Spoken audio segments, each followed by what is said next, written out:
Eu quero sempre, aqui, nesses depoimentos rápidos, vincular sempre... Bom, a minha história pessoal interessa a mim, talvez a minha bancada de parentes aqui, porque são meus amigos, são afetivos, são carinhosos comigo, mas eu quero sempre vincular a Itabaiana. Ligas Camponesas.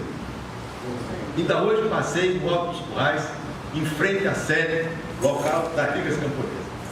O Israelzinho, sagaz como sempre, astuto e informado, lembrou a figura de Dona Elizabeth Teixeira.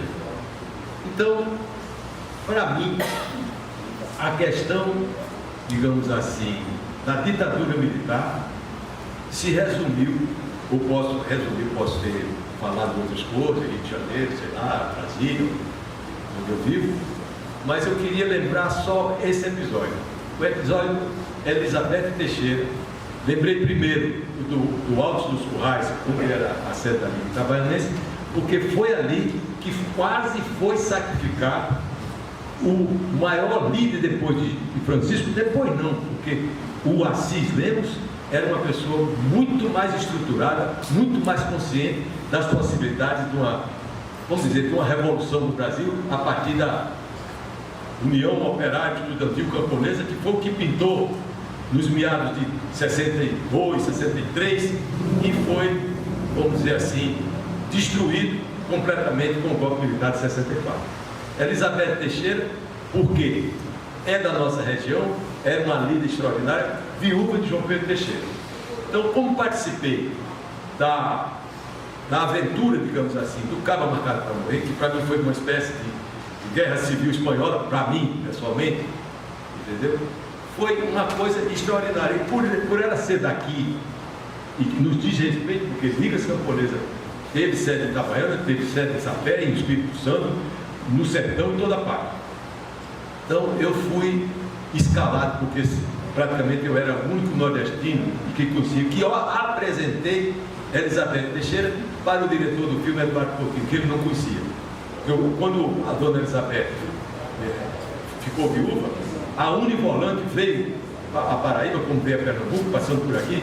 A Univolante era uma espécie de caravana da Uni, artistas, jovens artistas, Leon Wichmann, Arnaldo Jabor, Miguel Borges, o próprio Eduardo Coutinho e outros, fazendo teatro na rua, recolhendo, pesquisando para fazer um filme sobre as Ligas Camponesas.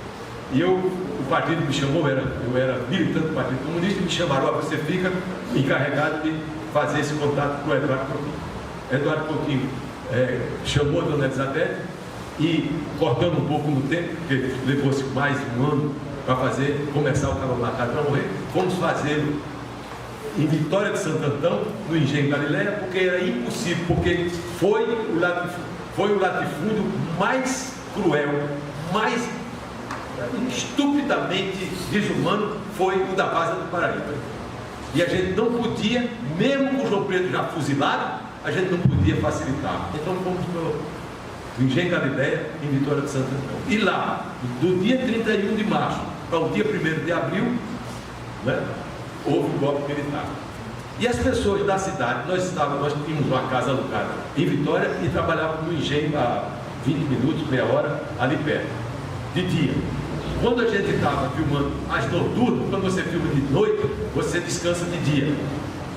E justo a gente terminou as filmagens na madrugada do dia 31 e voltando para a nossa base, fomos dormir. 9 horas da manhã a gente acordava lá para o meio-dia. 9 horas da manhã bateram na nossa porta, porque todos, menos eu, porque quase não tenho barco, sou quase que indébil, mas todos nós, por influência da Revolução Cubana, eles estavam todos de barco. César Tirei, Eduardo Coutinho, Antônio Carlos Fontoura, todos que tinham vindo da Uni, todos com aquelas barbas de cubano. Então disseram: vai chamar os cubanos que a revolução está na rua, como se fosse a nossa, para defender João, que estava ameaçado no poder. E não era deles, já tinham descido de Minas, não sei de onde, e nós fomos correndo para o Engenho Galileia para organizar os camponeses.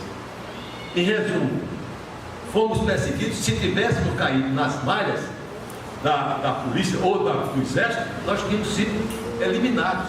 Por quê? Os nossos equipamentos Vejam esse tripé aí. Eu, infelizmente, não escapei do exército. Hoje ninguém, se quiser servir, serve porque quer que servir. Mas naquela época era obrigatório você se apresentar e eu não tinha pistolão nenhum. Minha mãe viúva, em João Pessoa, eu me apresentei e caí nas malhas do exército e não quis ir. E conheci a metralhadora Hotkeys. Tem esse formato aí, esse desenho aí, mais ou menos. E a metralhadora está implantada aí. Eles mostravam os nossos tripés na televisão como se fossem tripés de metralhadora. Apresentava a dona Elizabeth Teixeira nas reportagens dos jornais, inclusive na televisão, o retrato dela, como uma pessoa perseguida pela polícia e pelo exército para ser presa. E que a gente ia eliminar 20 delegados do interior do Pernambuco. Que aquela história de filmagem era uma farsa nossa. Imagina você, se esses caras nos pegassem, eu não estava contando essa história aqui. Então fugimos todos. Eu fiquei encarregado de salvar a perna de Dona Elizabeth, porque eu era o nordestino. Os que eram do Rio foram embora, de São Paulo foram embora, e eu fiquei com esse carro. Tinha uma prima no Recife, peguei a Dona Elizabeth em Vitória de Santão e rumei para a casa de uma prima minha. Essa prima, casada com um representante de farmácia, coisa assim, fiquei lá uns 2, 3 dias, eu dormi dela um plano, mas eu vou chegar logo lá. Em 3 dias que a gente estava lá, com Dona Elizabeth, praticamente nas manchetes dos jornais, no rádio e na televisão, o marido dela encagaçou, como a gente diz na gíria do Partido Comunista. O cara ficou com medo, me procurou, vem aqui, a parte, e disse, olha, pelo amor de Deus, me tira essa mulher daqui. Ele apavorou-se, porque naturalmente se ela fosse encontrada na casa dele, ia prender todo mundo. Ele tinha razão, uma razão que hoje a gente pode analisar do ponto de vista humano. Então eu fiquei, o que eu fazia? O que eu ia fazer com essa mulher? Então, a minha noiva foi me procurar em Vitória de Santão, foi presa e recambiada com o Recife, porque ela não tinha nada a ver com isso. Aí foi correndo para a casa da minha prima, porque ela achava que eu estava lá, eu estava mesmo. Foi dela a ideia, eu conversando com a Dona Elizabeth, aí ela me disse, olha, abriu lá os guardados dela, na bolsinha dela, e tinha o endereço de um homem que morava em Cavaleiro, lá nos Cafundós do subúrbio do Recife. Se você for na casa dele, eu tenho certeza que ele vai me acolher, porque ele foi companheiro de João Pedro Teixeira no Sindicato dos Trabalhadores de Tirada de Pedra, de Pedreira, lá de Recife. Foi onde João Pedro Teixeira aprendeu a ser político no sentido que ele era um cara que aglutinava todos os camponeses aqui da Paraíba. Então eu fui nesse camarada lá em Cavaleiro, visitei ele me recebeu, disse, traga ela para aqui, ele e a mulher dele, me receberam muito bem, era como se fosse minha irmã. Aí eu voltei, oxigenamos o cabelo de Dona Elizabeth, que não era uma mulher feia, está viva aí, cuidado. Pintamos ruge e batom, eu comprei um vestido de chitão, ela ficou parecendo, já que eu falei rapariga, e ela parecia uma rapariga. Eu tenho o maior remorso. Eu só me lembro da piada do GC. Escondido, me perdoe se tem, pelo amor de Deus, estou somente fazendo aqui uma pequena reportagem. Escondido que só rapariga de pastor.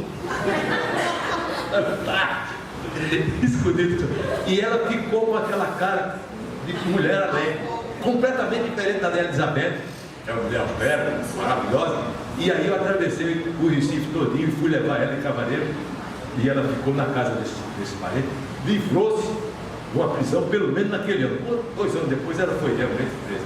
E aí voltei, e aí eu risquei entrar pelo mundo. Fui a Sapé notificar, entregar o endereço de onde ela se encontrava para Abraão, filho de Elizabeth e de João Pedro Teixeira, que foi procurar depois a mãe dele lá, quando ela estava na casa desse camarada.